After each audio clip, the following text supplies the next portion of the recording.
السلام عليكم، نتمنى ان شاء الله تكونوا باحسن الاحوال يا رب العالمين. اللهم صل وسلم على نبينا محمد عليه افضل الصلاه والسلام. هيا البنات شطاروا، البنات الخدامات كما انايا لازم نوجدوا البوراك على الاقل بسمانه، نحطوه في الكونجيلاتور هكذا باش كي نخرجوا من الخدمه نلقاوها سهله ونحو علينا الوسمو البوراك وما نحوه من الطريق.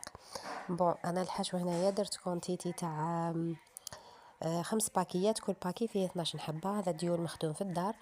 الحشو تاني خدمته زدتلو كنصيحة فقط، زدتلو بيشاميل مع الفخوماج باش الداخل يجي مشمخ، تجيك شغل انصاص فيه، يجي روعة ما شاء الله.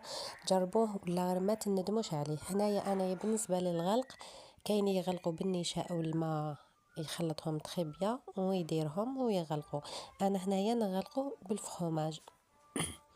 هكذا درت كمية ما شاء الله بصحة ولهنا، وان شاء الله يدخل علينا بصحة ولهنا. ما عليا غير نقول لكم تهلاو في روحتكم، الى فيديو اخر ان شاء الله.